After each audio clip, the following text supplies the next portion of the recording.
actually Christmas Day today. An absolutely beautiful day here. So just having a quiet day, working on little bits and pieces. Doesn't seem like a day to be making lots of noise and upsetting people.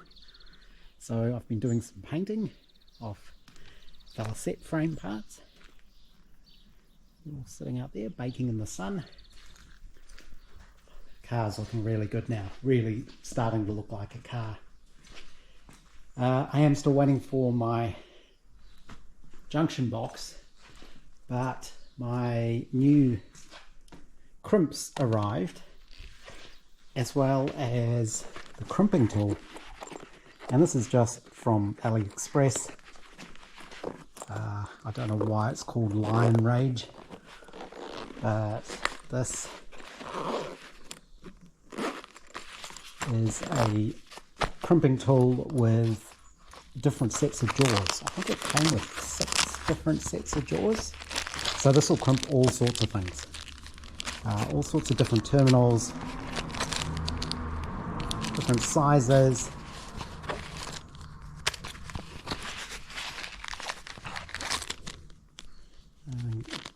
Ring terminals, Molex type terminals, all sorts of things. And this was very reasonably priced. I can't remember what it actually cost. Something like 30 New Zealand dollars. And the quality is actually really nice. Even the case it came in, normally these cases are all kind of cheap and crappy, but this one seems actually pretty good. And of course it's a proper ratcheting tool.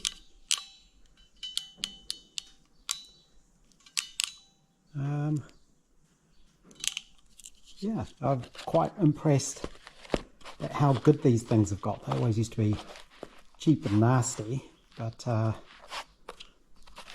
you know, the quality of the stuff coming out cheaply now is getting better and better all the time. Obviously it's not a Molex, but then a Molex crimp to do one sort of crimp is probably about 500 or 600 New Zealand dollars for one tool. So I'm quite happy to buy these cheaper tools that'll work perfectly well for what I need to do at a reasonable cost. What else have I done? I've made the ring that will hold the leather sort of gasket in place around the fuel filler neck. So it'll be probably screwed on rather than riveted on, because if you rivet it on you'll never be able to change the leather unless you undo all the rivets. So I'll probably use little some sort of BA screws. I think I've got some nickel plated ones, not sure. I'll figure out something to use for that, and that'll go on there, little piece of leather to form sort of a gasket around that. I still need to do a little bit of hammering on the edges, just try to get them a bit straighter. You can see here there's a bit of a wobble in it, but I don't think that's going to matter too much. And more valset parts. Oh, typical, you always notice a bit you've missed, but I have etch primed and then painted those. Very light coat of etch primer just to give it a good key to surface. And kind of all I'm really doing today, I think. Just take it easy, have a beer out in the sun. Actually, there's something else I did, which is pulled out one of these guards that I've got. So these were originally on 8075 that had been modified. You can see where it's been cut and pie sliced all the way along. So when I make my guards, I'm not going to do this folded lip edge thing. That looks far too complicated for me to reproduce. But this does give me the important measurements I need, which is basically the width. So I know how wide to make them. You can see this one as well.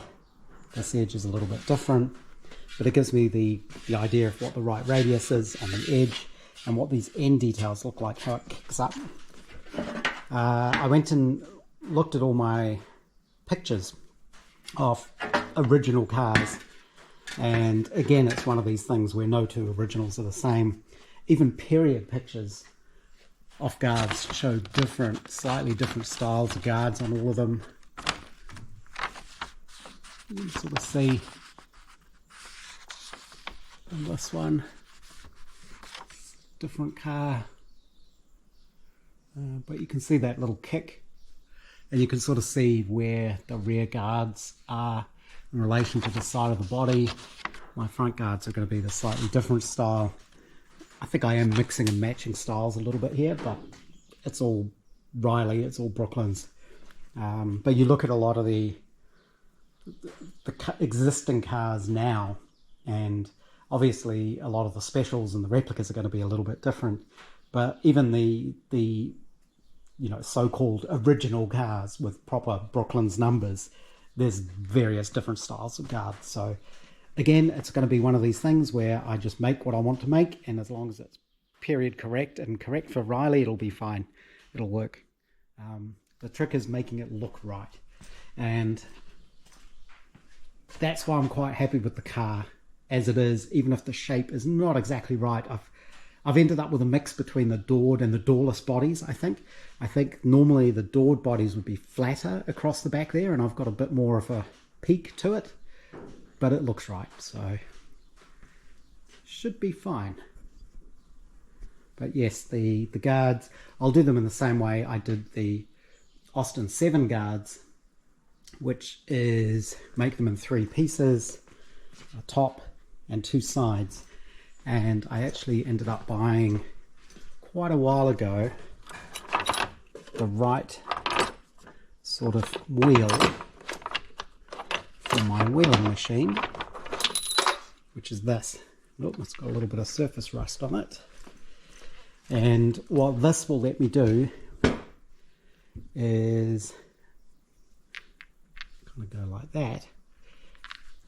They roll this edge, and effectively what you do is you roll, one piece comes up and rolls that way, top comes along and rolls that way, and you weld along the seam. And that's a dead easy weld. It's a really nice way of doing it, and it's pretty easy to make the guards like that. And then there's just a wired edge. That's pretty straightforward. I've got lots of wire, galvanized fencing wire. It's about 3/16, 4mm wire. And this little kick up at the end. So, which I think that you probably just do that with a hammer and dolly. It should be pretty straightforward. And I'm going to make the guards out of steel because that's what I've got, and because in New Zealand we do still have gravel roads, and a lot of the time the sort of vintage car club events and the Royal Can Rally and things like that, the sort of things I may want to take this car on in the future, might be on gravel roads. Aluminium's not going to hold up, and also because they stick out. The guards are the most external piece of the car. They're likely to be sat on and leaned against and hit, so I'm going to do them from steel. Not today. It's Boxing Day, and I'm glad I got all my painting done yesterday, because today is, it's rained a little bit. It rained overnight. Wouldn't have been a good day for painting. Back on the Riley. I realised I don't need little striker plates on the doors. I took that into account, and the latch doesn't hit the body. But what I forgot to take into account is now there will be a double thickness of aluminium that the door is spaced further out, which means I'm going to need to shim under the locks to get the locks to come back far enough, which is easy. It's designed to do that. There's already a metal plate in there screwed to the timber, and all I need to do is make some probably 3mm plates, shim plates that go under the locks, and that'll bring them out to the right position.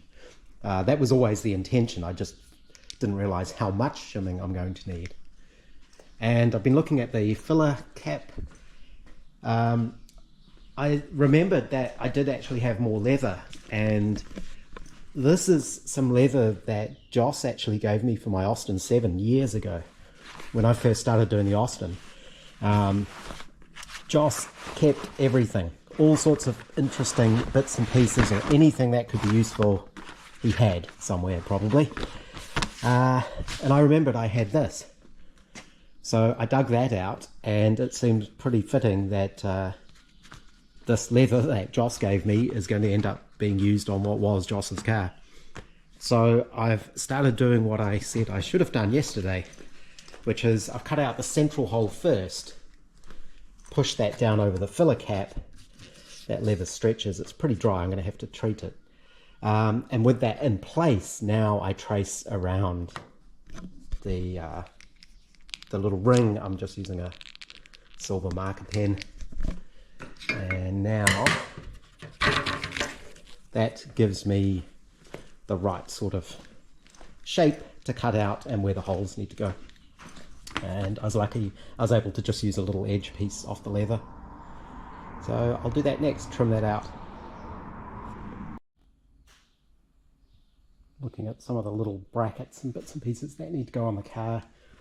I've got the mount for the horn, that'll go on there like that. Just a little two-piece bracket. Probably needs some rubber or leather or something wrapped around it to give it enough friction. It's just holding itself up at the moment. That's for the horn. The wires come down the bottom, run down the chassis rail, so that's nice and neat. I'm going to make the thing for the number plate now. Similar sort of brackets, two-piece brackets, just hanging off the front cross member.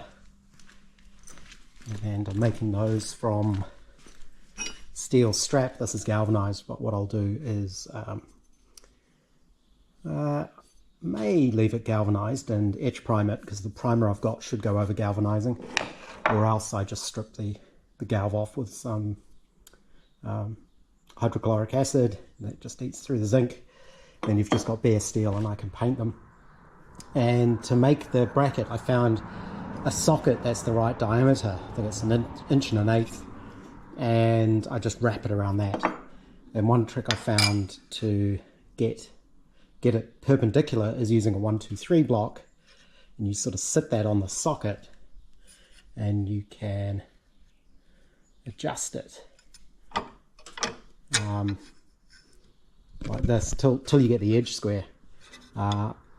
Really useful things, these 1-2-3 blocks. I use them for a lot of stuff, but that's how I get that perpendicular, so that bend is pretty much straight. So the way this will work is these will clamp around there, and there'll be a little piece in here that pulls them together. Either it will hook onto this, maybe, so it hooks under that bottom edge, and then there's a screw that holds it, so that sort of clamps it by pulling those together. Or similar to this, just a little strip of rubber or something in there, and then these ends will be bent at 90 degrees, and that's what my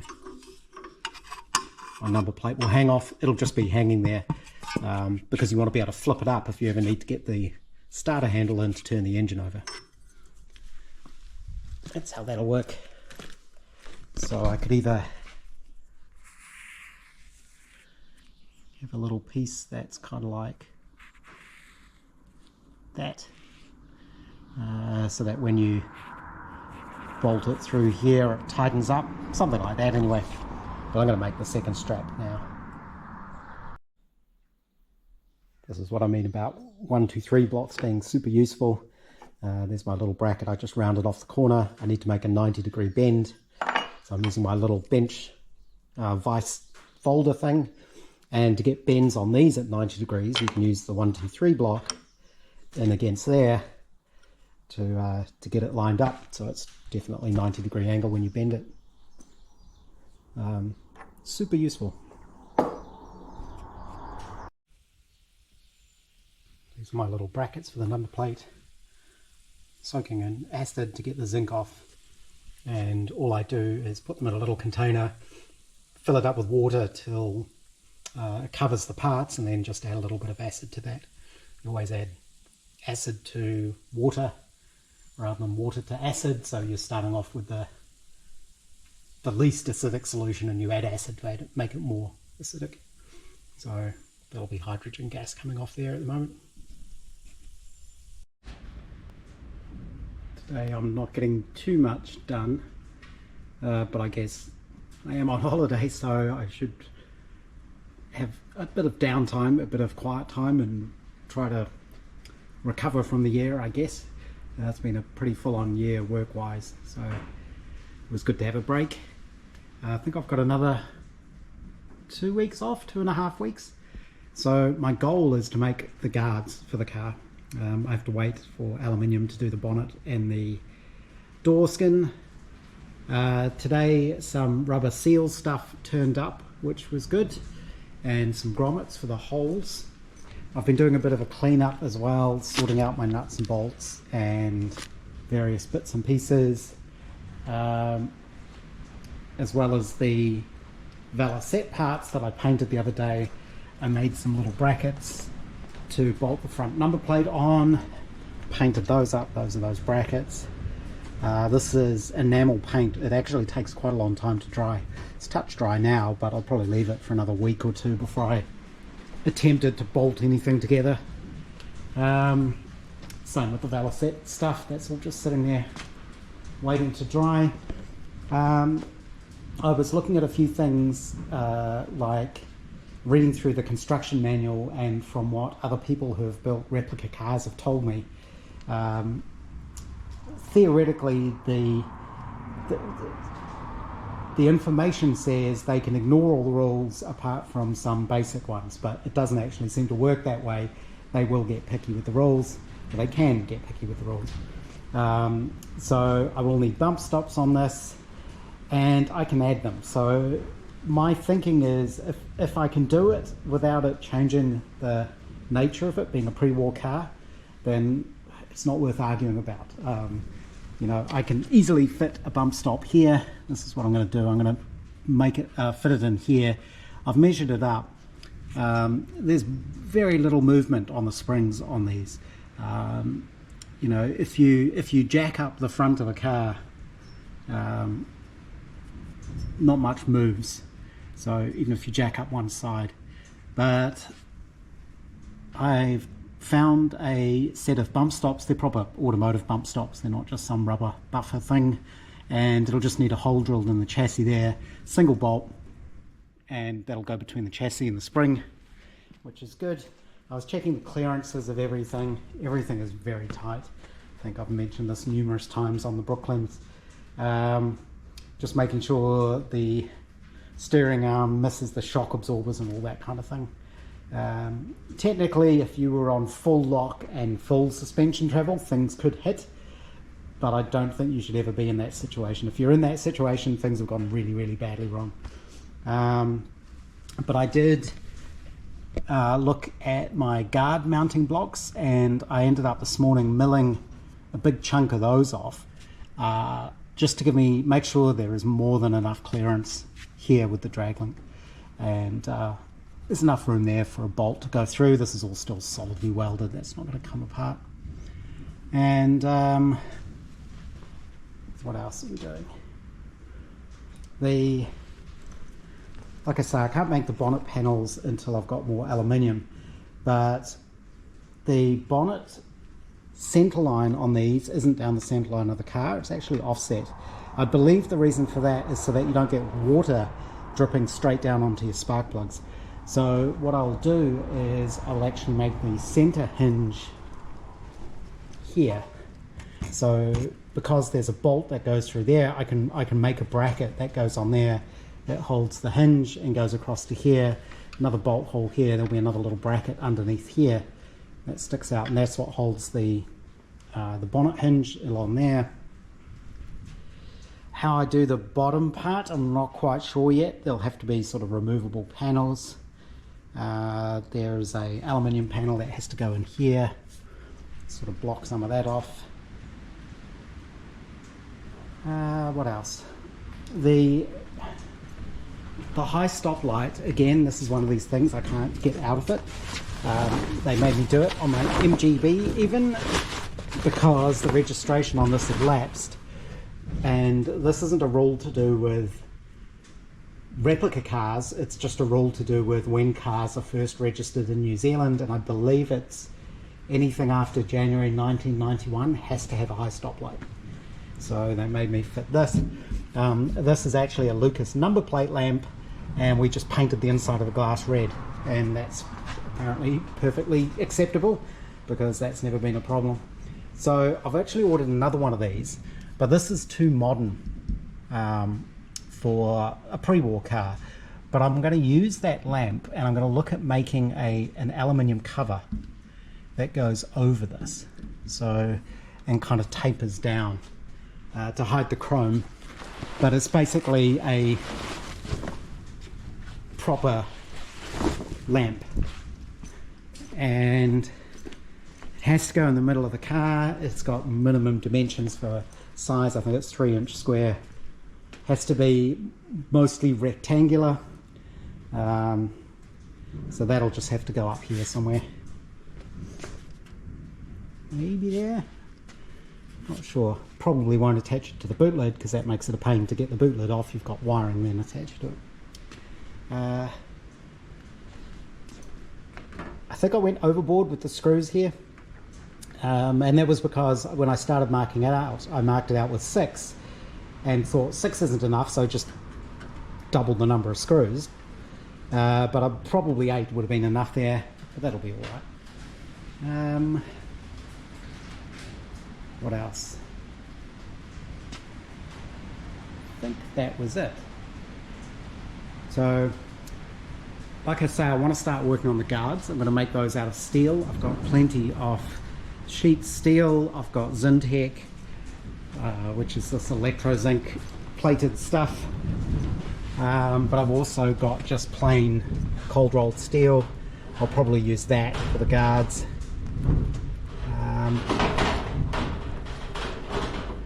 I think it's meant to be a little bit nicer to work, and I've got loads of that, so I can't remember what gauge it is. I need to check what gauge I've got. This is stainless steel rod, which will be for the side bonnet hinges, and that is brass, which might be for the central hinge. But I can't get this out today because of the wind, because I need to open the door, slide those out that way, and I'm not doing it in this sort of wind. I'll end up across the street in the neighbour's field. So it's kind of where it's at the moment. Again, I machined down this side as well to make that bracket a little bit shorter.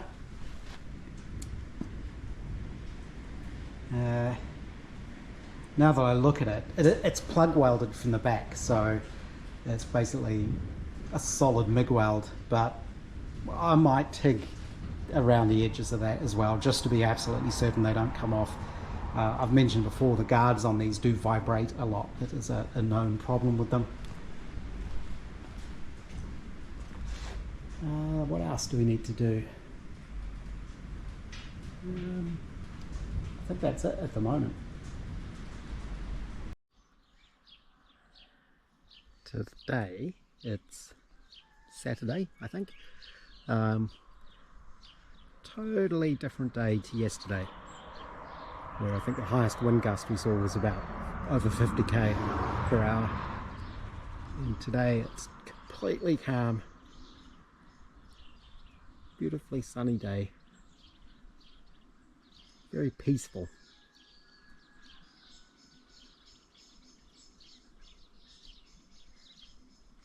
So I think that means I will get out some steel and start bashing things. I have this morning already, I cleaned up, what is it? This is my spare tachometer, and I did take this apart. It's perfectly clean inside. These ones are actually industrial, tachometers or engine, like boat type tachometers. So this one's actually got an engine hours counter as well, which I had to go at resetting it, but it looked like it wasn't simple. You couldn't just easily rotate the dials. I didn't want to force anything. But the bezels on these are crimped over, so you have to open them up. You have to unbend it to actually get that apart. And unfortunately, it's really hard to do that without breaking the glass, so I broke the glass. But I took that all apart. I've cleaned that up. I've still got vinyl stickers that I printed for the other one, which takes it up to about 4.5, 5,000 RPM. I don't think the engine's going to rev quite that high, but I could put one of those vinyl stickers over this face and that'll cover up those the engine hour counter. I don't really need that there. I was toying with the idea of putting this into a bigger housing. So these are 3.5 inch gauges, which are quite small. And I was looking at putting that mechanism into a 4 inch gauge, which gives you a bigger rev counter. I decided against doing that because it would mean having to cut a bigger hole in the instrument panel. And I don't want to do that because I'd really love one day to find the proper 3.5 inch chronometric tachometer. So this is a mechanical tachometer, it's just not chronometric. This is a chronometric speedometer, and I'd love to get the matching chrono tachometer, but they're quite rare, and when they do come up they're very expensive. So I haven't found one yet. But I'll keep an eye out. So you can of course use a chronometric speedometer as a tachometer, but I think the ratio is wrong. I'm sure I've looked at that in the past, and I need a 2:1 ratio because it's being driven off the back of the camshaft. So I decided just to stick with these gauges, but that, whoops, I just squashed the needle because it doesn't have any glass, but that gives me a spare rev counter if I ever need it. I doubt I will because it's mechanical and there isn't a lot that can go wrong with them really. So this in my box of good bits and pieces. I've dug out these, which is my little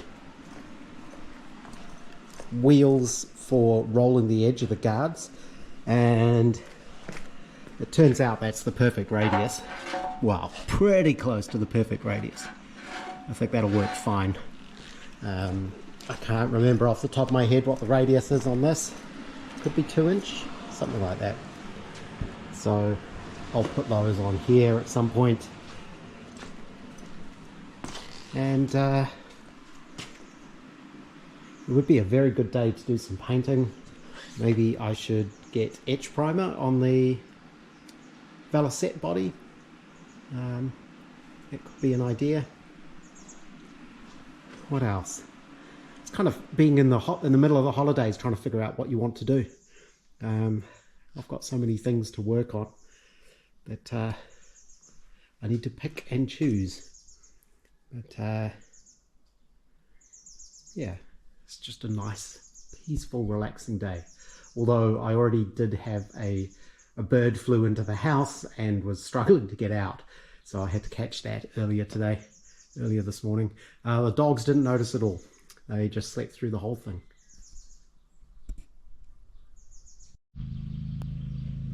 Pulled out my sheet of steel. Even without it being windy, it's quite hard by yourself. They're not light. And I am playing around, trying to figure out how high the guards need to be above the tires, and that will give me the radius I need so I can start cutting out the steel. You need quite a bit of clearance. I believe on the Austin 7 we went for 4 inches, and it's looking like that's about right for Riley as well. What I ended up doing was cut a wooden block under the front there. I used a piece of welding wire to get the profile off the guard, and cut that block. I did do, my first try was 3 inches, this one here, but that's not quite enough. So I went and looked at my CAD drawings as well, because when I designed the body I used multiple side views of different cars layered on top of each other and all scaled to be the same size. So I'm using those now to figure out what the guards are like on each of those cars, and 4 inches seems to be pretty much standard, and that gives plenty of clearance between the top of the guard and the wheel, even on maximum travel. So you can see at the front, and this is what gives the Brooklands that low down look, is the body's not much taller than the guards. You can see that the headlamps are underneath the guards as well. That's also very characteristic of the Brooklands. Obviously as well, you need room for the tyres to move and all of that kind of stuff. But that's what it looks like on the front. I can't really get back far enough to really look at it from a long way away, which is what you end up having to do. You sort of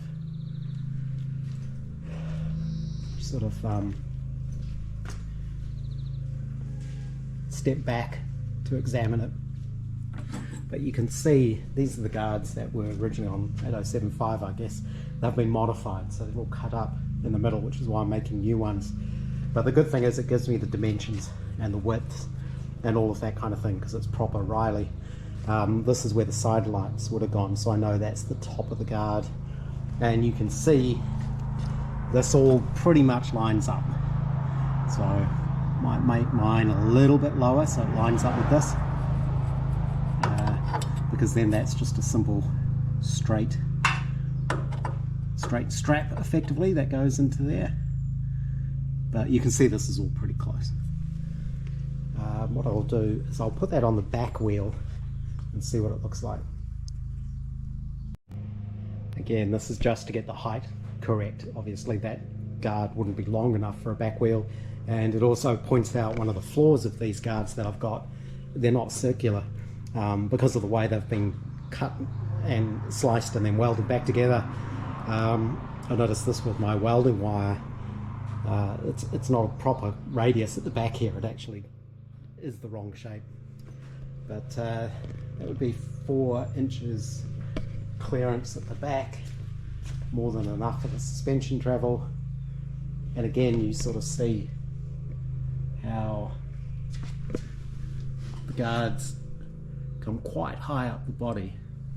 And again, this should all kind of line up if I've done it correctly. What can we use? Got a paint stirring stick. Will that fit?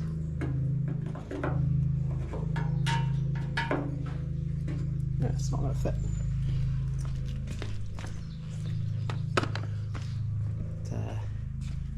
Let's try a Sharpie. It's not going to be long enough, but you can sort of see how that comes out at exactly the right height. And down here, these will give me where the guards need to come down to. So I'll have to figure out that. This one will come down here. Yeah, it's interesting.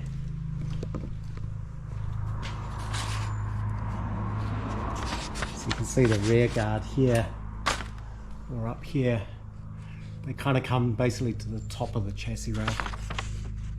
That one's a little bit higher. You can see this one's a different shape.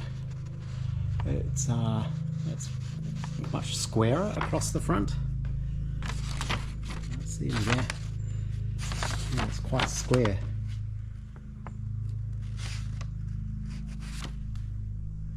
So the ends of these might not be the same.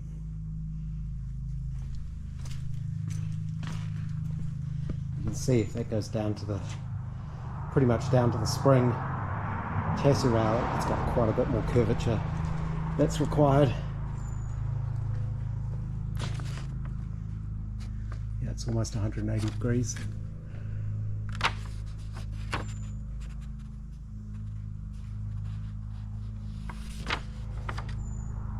So that's where we're at. That kind of gives me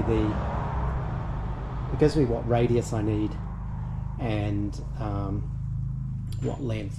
So I think what I will do is mark all of this out on a piece of plywood or cardboard. I've got lots of thick cardboard to give me a template that I can trace around, because I'm going to need to make 1, 2, 3, 4, 8 sides and 4 top pieces.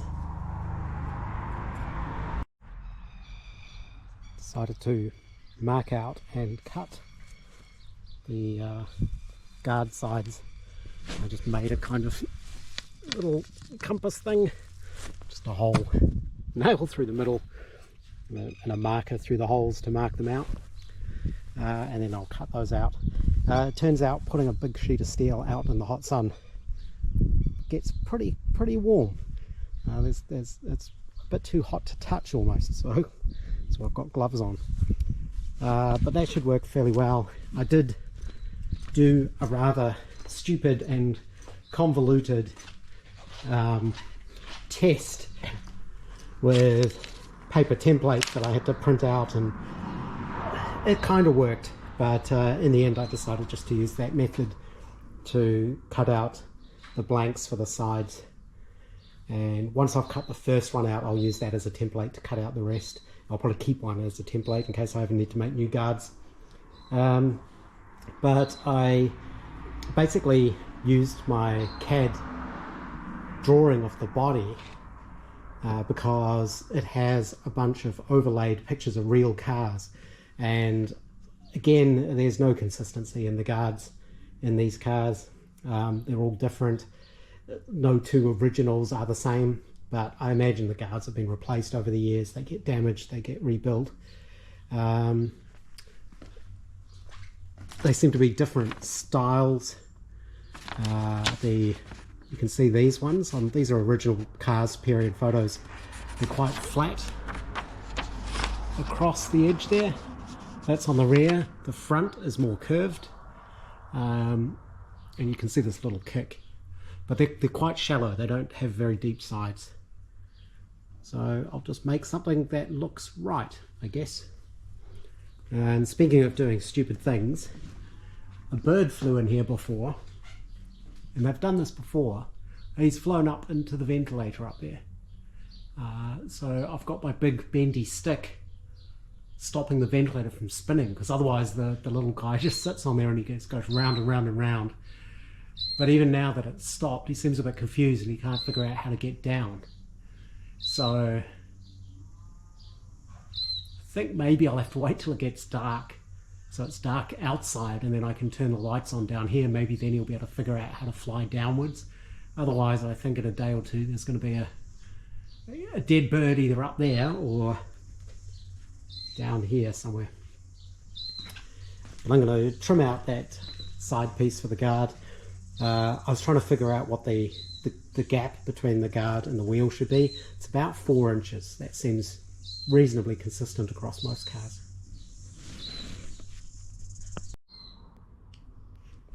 One side effect of using this kind of cutter is it does put a twist into everything. So I'll just run this through the slip rollers and try and get it flat again. This is now mostly flattened out, flat enough to use this as a template, and maybe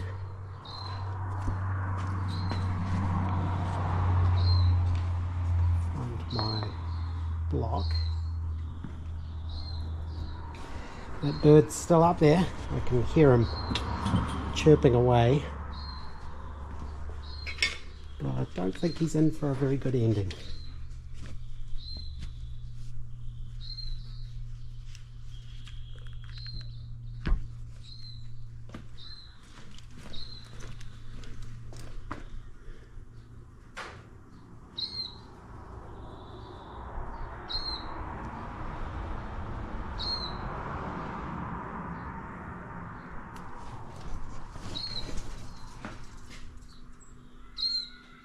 Down, you silly chap.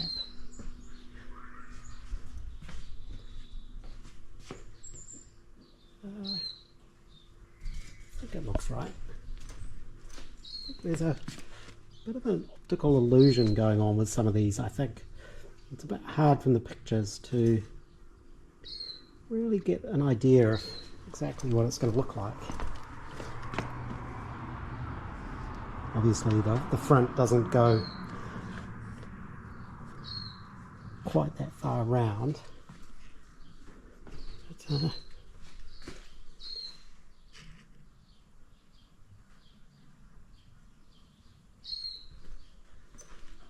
what we can do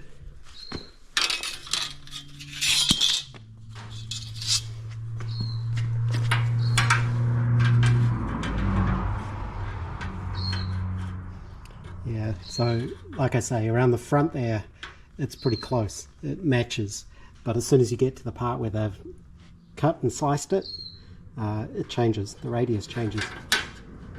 So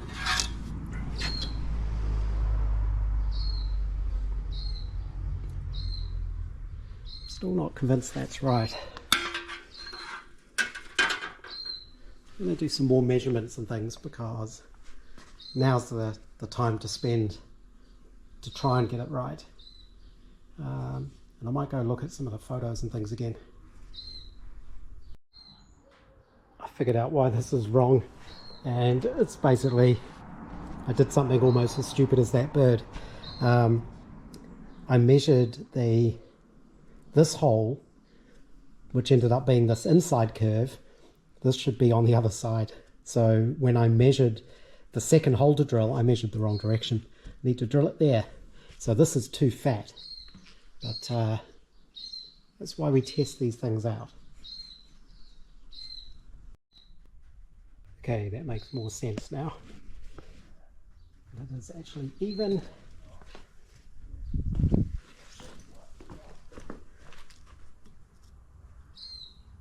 On the back here.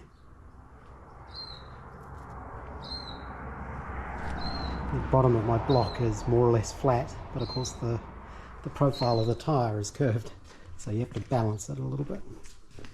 Oh yeah, that's much better.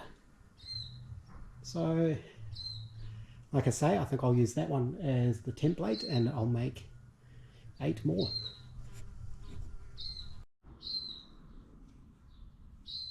Cut the blanks for the sides of the guards, front and rear, so 4 of each.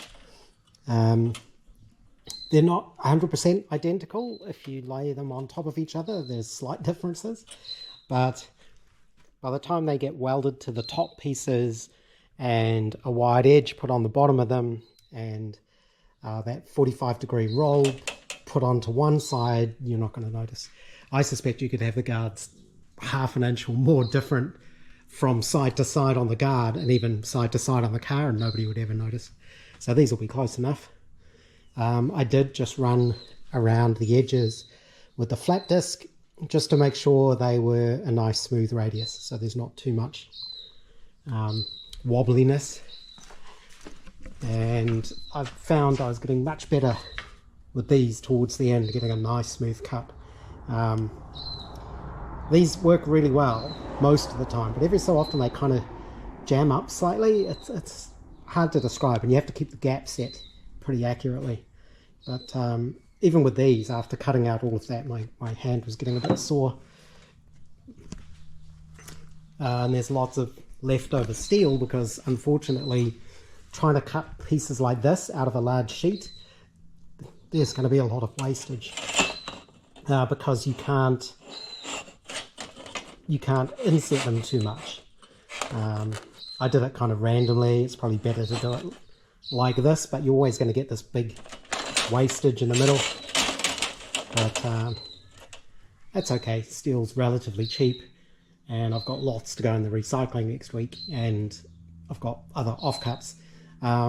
Stupidly, when I pulled the sheet out behind all of that other stuff on my rack this morning, I only pulled out 1 sheet, but of course I need 2 because now I need to make the top and the bottom pieces. So that'll be tomorrow's job. I think it's time to stop now. And that stupid bird is still stuck.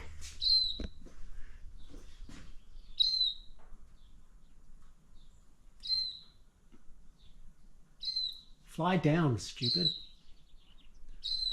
So what I will do is I'll wait till it's dark and have the lights on in here and see if that's enough to make it move towards head towards the light.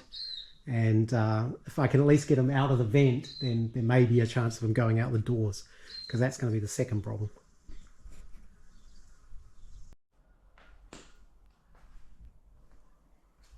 It's dark now.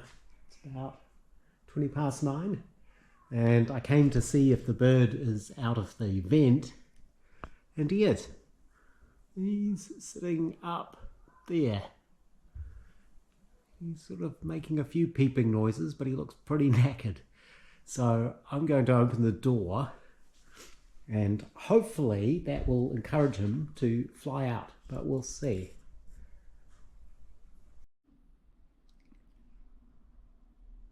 He moved. He's now sitting on top of that LED light up there, and he doesn't look very inclined to move again. So I'm starting to think I'm not going to be able to scare him out. So I may need to leave him shut in here overnight. Hope he doesn't go back up into the vent. And hopefully in the morning he might be a bit more rested and manage to make his way outside.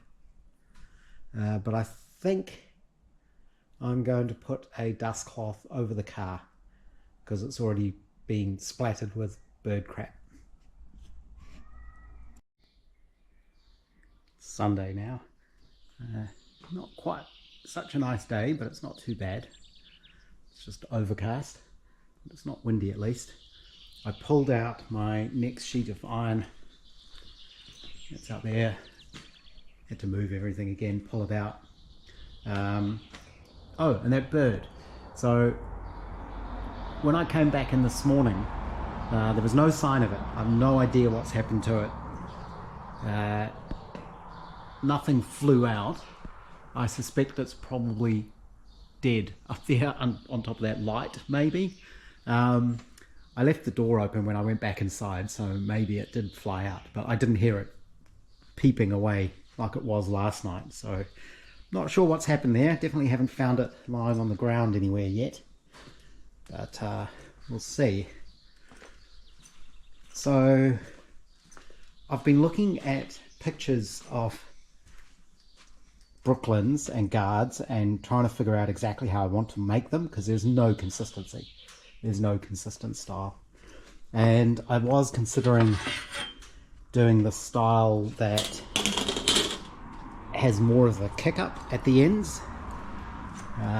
This doesn't really show it. This is pretty mild. Like this, you see some that are even more extreme than that. But I've decided to go for nice and simple and follow the pattern I've got, which is this. So I was considering taking my template and adding the little kick up at the bottom to make it easier to form that piece. But if I stick to nice simple ends like this is, I don't need to do that. You just need to make this piece longer. And these really do look like they've just been hit with a hammer and dolly. Even on pictures, period pictures of cards, this looks quite rough.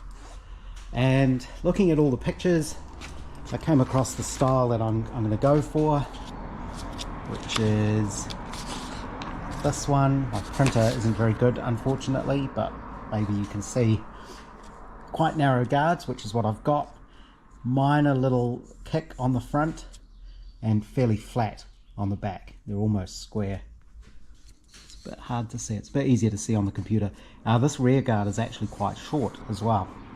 So this car is, I think it's Victor Gillo, 1929 Irish Grand Prix.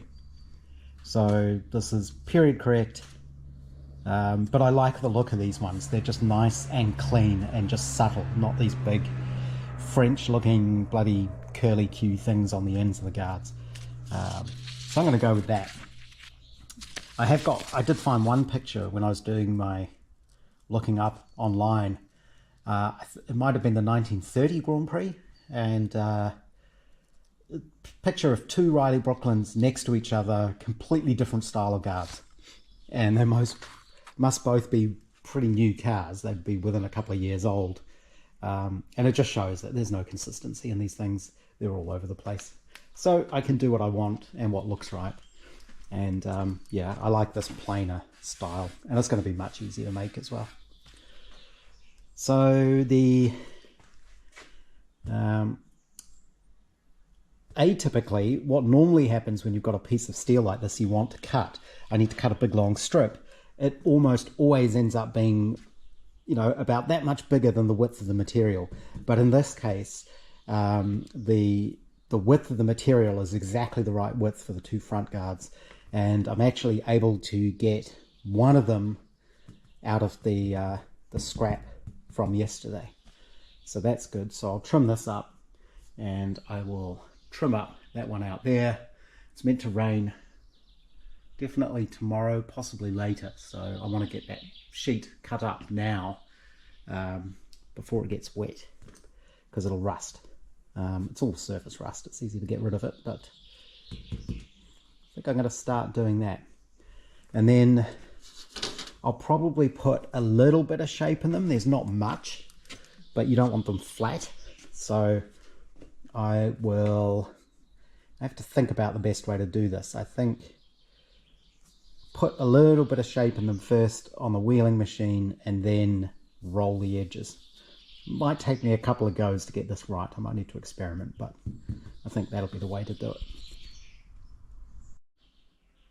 I've got my bead roller set up with the little rolling edge dies, and I've started doing these. I think there's two ways you can do this.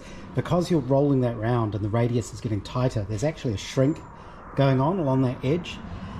If you just put it through the bead roller, the edge will go sort of crinkled like this,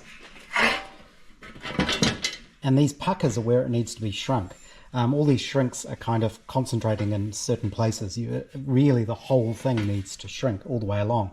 So what I then do is run the edge through my little shrinking machine here, and that takes these out. And you do it all the way along the edge. You don't just try to shrink these bits, because then you'd end up with a sort of shrunken bit there and it would all be wobbly. It's the same on these side pieces. When you first put these through, they end up completely wavy until you do that shrinking along. And what I'm trying to get to is that these sit more or less flat. A little bit of curve out isn't going to be too bad, because what that'll do is it will, if you look at these guards, the edges aren't completely parallel, especially that inside edge. So the guard doesn't go like that. There's actually a little bit of a tilt on the edges, and I think having a little bit of that there is okay. By the time I wire it, it'll pull in. So that's what I'm doing now. So I do that first roll, I do the shrink only about 1/4 of an inch along the edge, and then I'll put that through the machine again. And the idea of this is, you can see that edge, it doesn't look like much, but what it means is when you then weld these two pieces together, lots of tacks, lots of hammer and dolly work, but because you've got a curve coming up like that and a curve coming along like that, when you weld the seam, it's pretty much flat. So that's the idea behind all of that. I think what I will do is I will do all of this metal working on the front two guards, and then I'll do the tack welding. I'm bound to run out of gas as well, but because I want to get them as equal as possible. I don't want to do one, weld it all, finish it, and then make the second one, because they might end up a little bit different. I think if I can get all of the pieces ready to weld to the same state, then at least they'll be consistent between each other. That's the thinking anyway. So a bit more work to do on these, just to get those to sit flat. It's not far off. And of course some of this is hammer and dolly, and you know, once you start welding it, it's all going to warp anyway, so you have to hammer and dolly all of the seams. But I think this should work out okay. Because I've got this curved to the shape I want, which matches this radius, I know once I get this edge nicely curled around and the radius is the same, it's where I want it. And what I did on these is I ran them through the wheel, and there's just a tiny bit of crown on there. I want these to be fairly flat. Some of them are very curved. I want these to be mostly flat, but you don't want it to be flat because then it'll look hollow, if that makes sense. You need a tiny bit of crown on it to make it look flat. It's that same effect as they used on towers and big chimneys and things, where if they made them parallel, they would look like they were bowing in, so they actually bulge out a bit. So I'm just going to keep working on this. It's hard work. The sun's come out as well, so it's getting quite warm. I'm going to make sure I've got some beers cooling in the fridge. All the pieces for the front guards are made, ready to be welded. I might, just because it'll be quicker, I might MIG weld them, or rather MIG tack weld them, just to make sure the shapes are all right and that kind of thing, and then I'll grind those down so that they're flush before I TIG weld the whole thing.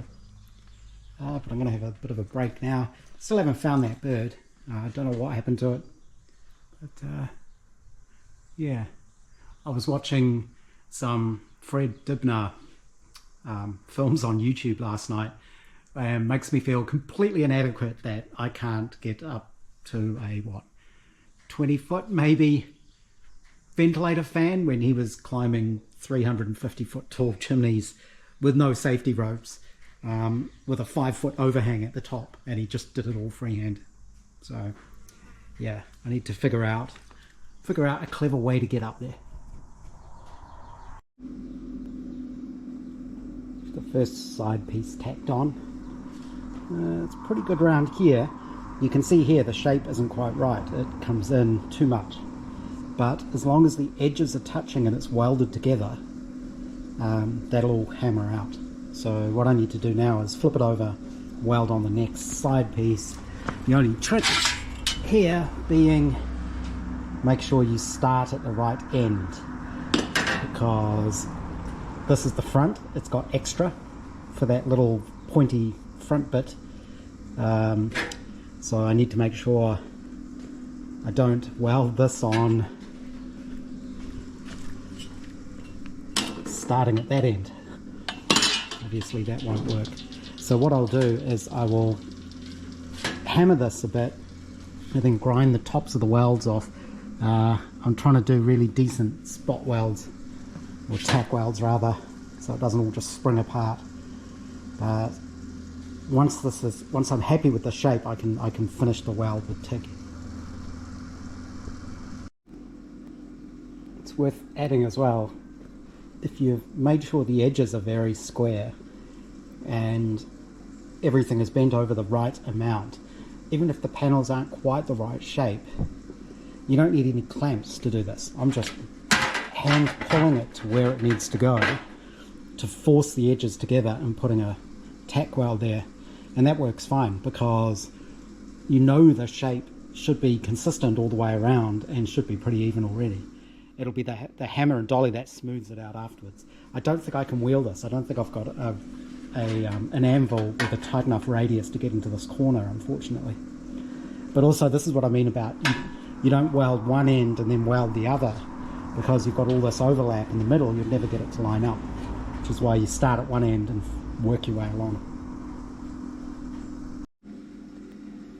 Okay, this is tacked in place, and what I said before about making them all at the same time was completely wrong. I should have made one to start with, and then I wouldn't be in this situation where I've done it all wrong. So there's a couple of problems. One is they're far too wide. So they should be about 6.5 inches wide. These come out about 7. Let's see. Yeah, about 7 inches. So they're about half an inch too wide. So I can easily fix that by either putting more crown in them or taking a bit off the side. But the other problem is I need to make sure that those side pieces really do fold up properly, because what I found is they were sticking out too much, and as soon as I tried to hammer them round, it caused all sorts of distortion. It may just be because it's only tacked, and so it's opening up where it's not held. But I have had a go at, I ground the tops off the welds. This is all really rough because I'm not going to use this one. And I found this dolly works quite well up under there to start hammering that into shape, and it will hammer into shape, so that's the good thing. Where I've got the two halves nice and close, you can grind the tops of the welds off so they're almost gone, but you need to grind the backs as well, because I'm getting quite good penetration through the weld, so there's a lump on the back, and that gets annoying when you're trying to hammer and dolly. So the other thing is I've lost some of the crown in the top, I think. Oh no, there is still some there, but not enough. So these have come up looking like a bit too much like mudguard off a trailer. So I will add a little bit more shape there, I think. A bit more shape will reduce the width a little bit as well, but I think I can still take some off that, because if we look at this, it's not far out. I mean, yeah, literally half an inch or so. But this does show that the technique will work. Like I say, you have to be really careful to keep the edges square, because as soon as you get any mismatch, it's a pain in the neck. You have to grind the spot out and redo it. So in terms of actual on the card, I can get it to balance.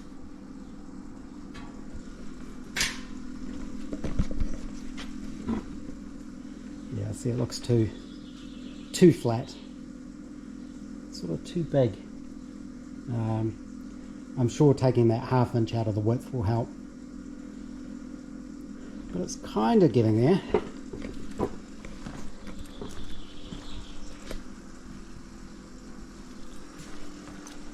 Like I say, this one's become my test piece, I think.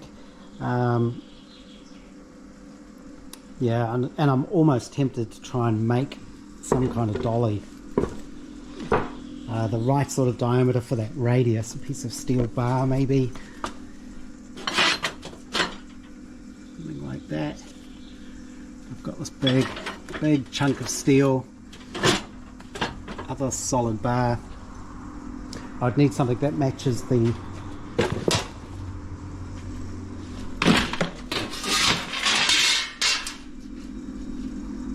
can see that's pretty close. So if I have this with some curvature on it, I could use that as a dolly up inside there. You would need a little bit of a radius put on it, but then when it comes time to really finish it, I can use that. So on the right track.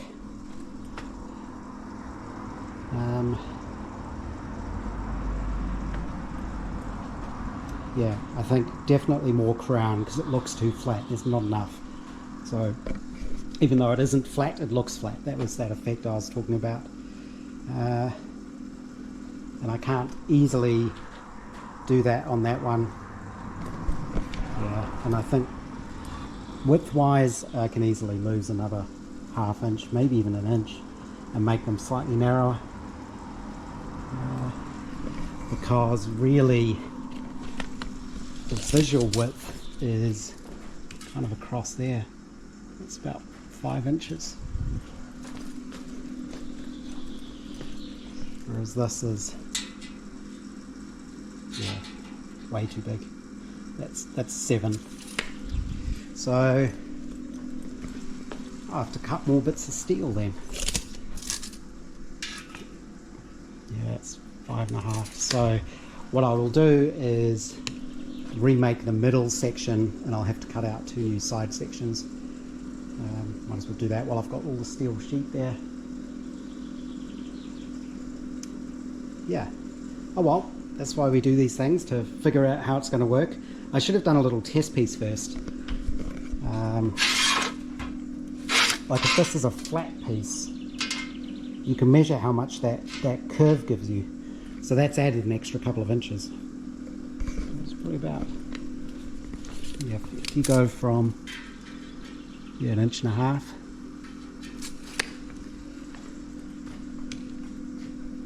So yeah, thinner middle strip with more crown.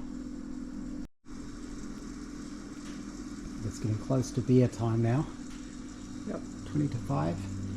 But I've had a second go at one of these front guards, and obviously I cut a thinner middle section, 5 inches this time, and recurved the edges. I've put more crown into it so it doesn't look flat, and that seems to have worked a lot better.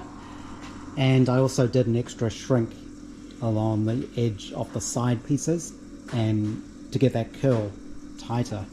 And then I was much more careful when I was doing the tack welding to get the edges lined up perfectly. I used less tacks as well. It's quite interesting because, I mean, these don't fit that well at all when you start, but because everything's been measured, you know they should, and you can just mangle it into place basically, and then you smooth it all out with the hammer later.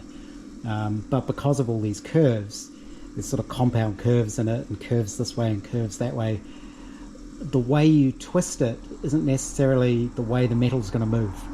So if you're trying to get the gap to close up, sometimes you have to push this down, sometimes you pull it in. It doesn't do what you would expect it to do all the time. So yeah, it's quite strange. I guess that's why people say guard moves in mysterious ways. But I think, let's see what it looks like on the car. I think this is much closer to how it should be. It looks less wobbly around the edges. So you can see there, it's a little bit low on one side, but you basically hammer those all flat. I did also have to do a bit of welding left-handed because I had to grip it with my other hand. That was interesting, something I should practice. You'll see there are lots of little splatter marks because it was quite hard to get the arc to strike left-handed. But yeah, I think that should look a lot better on the car. We'll try that now. Okay, that's looking a lot better, I think.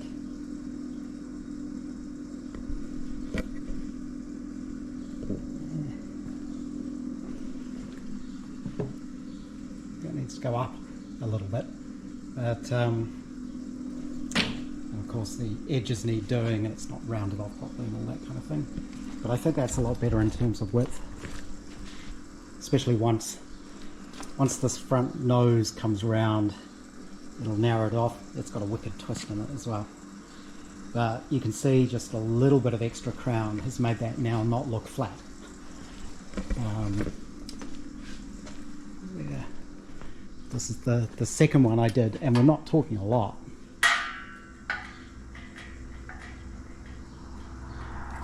And that seems to be enough to make it look flat without it being flat. So yeah, I think that's going to work. Once that's all welded nicely and hammered smooth, I think it'll make more sense. Been looking at this second guard I made, and even though it's a lot better than the first attempt, it's the right width, and my edges and welding are much better, it's still wrong, and it's been bugging me. I went and had a beer, came back, wasn't fixed, and I've been looking at it and playing with it, and I finally figured out what's going on, and it's something I didn't expect. but probably should have. What's happened is the radius of the side inner pieces has got bigger. And that'll be because we've manipulated this outer edge, or this inner edge rather. So because of all the shrinking here and the curling of this lip up, this has got bigger. And it now means that the guards are basically concentric with the wheels when they're about 5 inches up. So that's a 5-inch block. And you can see the guard follows the shape of the wheel, but the gap is way too big. So you can actually see what's happened here. If I take my template, and I did check my compass I used to measure everything, and you put this up more or less against the guard, you can see, it's a bit tricky because it has shrunk, or stretched rather, you can see how far out that is. Maybe if I put it on the inside.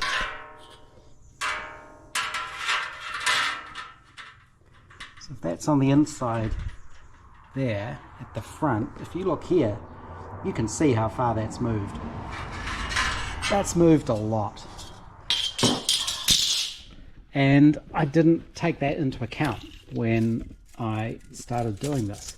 But now you can see sort of from the center of there to the wheel is 17 inches. Same here. There's a little bit of discrepancy because this isn't flat, but not that much.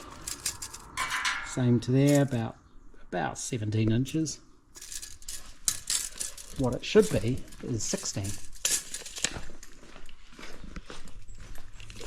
And this was the piece of board I used as a compass. Yeah, you can see that's 16 inches, more or less. So what I have to do is basically start again. I really want these to be right. I want them to look right.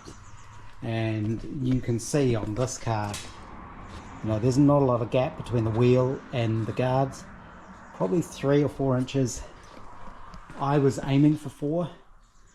That may even be too much. There's no way you need 3 inches clearance at the front. It can't move that far. And 3 inches at the back is hitting the bump stop. So what I need to do is start again with new templates and make them smaller to take into account when I make this rolled edge, it's going to open out. Like I say, I probably shouldn't have been surprised by that, but I'm a software guy, I'm not a metal worker, so I didn't take that into account.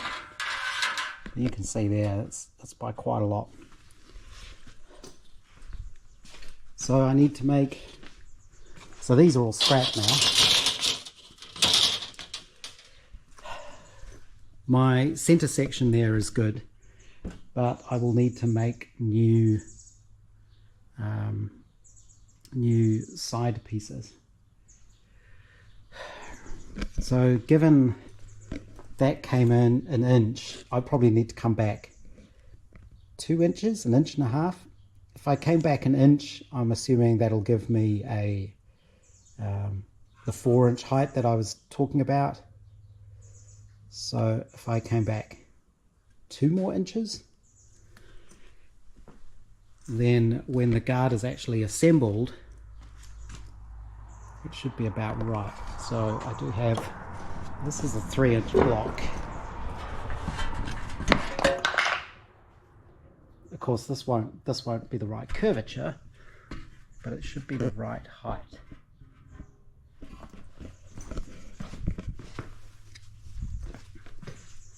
So that's getting more like it.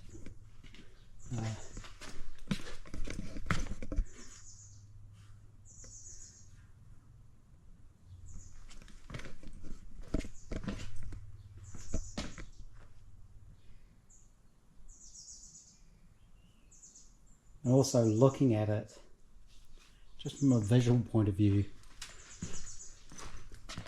those ones there are pretty small. The original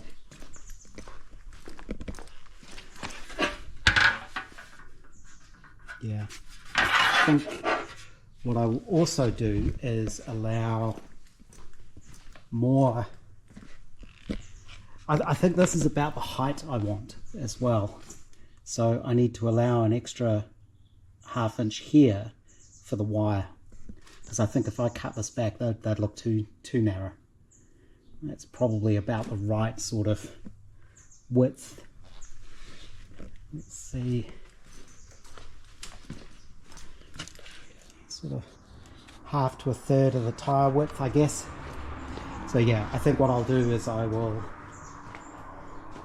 add extra onto that.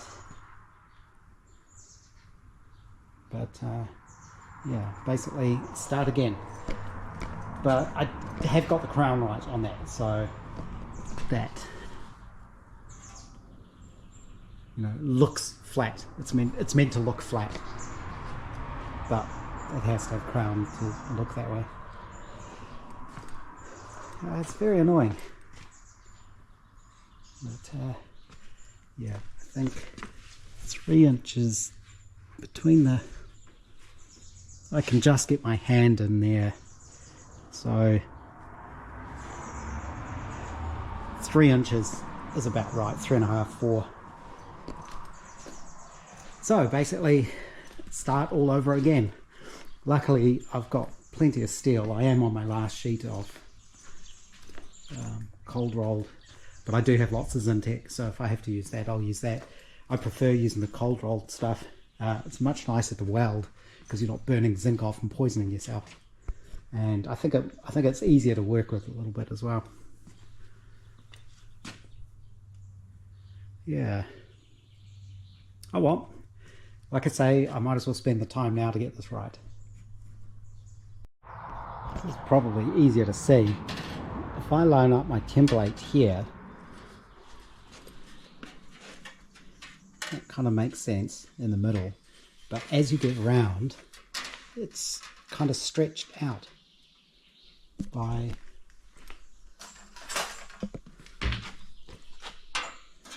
sort of 3/4 of an inch. Yeah, about 3/4, almost an inch. So 1.5 inch increase in diameter. So I need to make that smaller. I need to figure out exactly where. So